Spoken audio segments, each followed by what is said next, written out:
Dan Williams, Survive Outdoors. For 3 minutes or less, take your eyes off the horizon, put your face on the phone or the computer.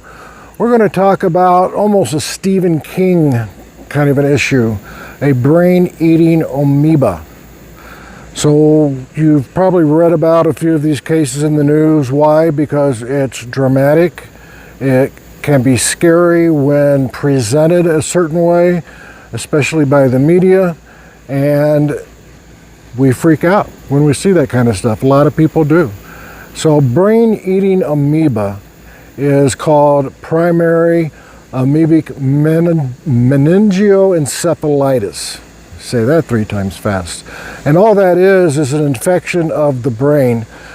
And this amoeba, it's common with kids because they're out there swimming in lakes, streams, ponds, and it's more common, and I say that tongue-in-cheek. It is a very rare disease state, but it is more common in southern states because it's warmer water. We did have a case this year in Minnesota, and it made the news all over the place. And part of the reason it makes the news is because it's very scary. I mean, this amoeba has a high fatality rate. Care is supportive. It's not a bacteria. It's not really treated with antibiotics.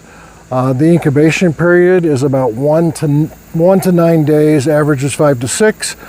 And the person is going to present with stiff neck, very similar to like St. Louis encephalitis from mosquitoes, where your brain swells, you get severe headaches, you get stiffness of your neck, you can have diarrhea, you have muscle aches, fever, chills.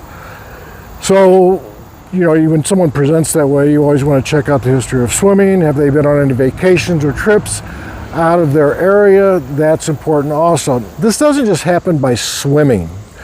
And by the way, you cannot get this by drinking the water. You're not gonna get it that way at all. And it's not just swimming, although it can, but it's more frequently from diving, jumping, you're water skiing, and you fall down, you get a flush of water into the nose, goes into your sinuses. Those are your high-risk maneuvers, is diving and jumping, the water skiing issues. Incidents of this.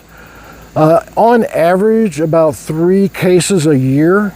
You compare that to people dying of lightning strikes, which is approximately in the United States, 20 people a year die from lightning strikes. So the rarity of this is pretty self-explanatory. CDC measures it. I think in 2002, the CDC came up with the rare illness scale of certain illnesses. It has to be less than 200,000, I believe, deaths per year for it to be a rare illness. But this is obviously quite rare. And I'm here to tell you, there are doctors, there are PAs, there are nurse practitioners, there are providers out there, and sometimes they're going to make certain things dramatic. I'm going to give you the facts. If I don't know the facts, I'm going to find them out for you, just right down below.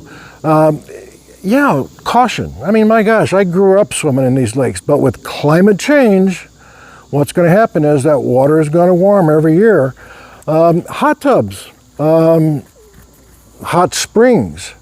Many places have hot springs where they, people enjoy the hot springs of, I think it was Arkansas. No, Arkansas, that's the town, isn't it? Hot Springs. Well, the one in Colorado, can't remember the name of it, where you can pay and you lay back and you chill out in the nice warm. Those are places that can harbor this amoeba. So about 100 to 110 degrees is perfect. Swimming pools that are not taken care of properly, hot tubs that aren't taken care of properly.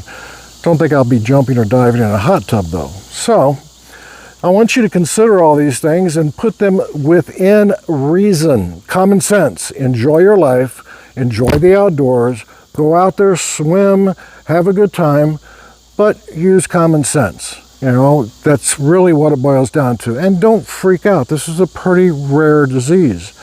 So, most common months, July and August. Here we are in August. Thought it would be very time perfect.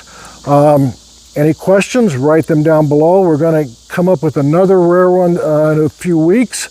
The next video is going to be on backpacks.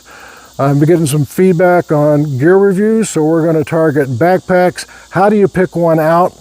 And we're going to review different brands. All right, guys, now put your eyes back on the horizon. Keep your face to the wind. I'll see you next time.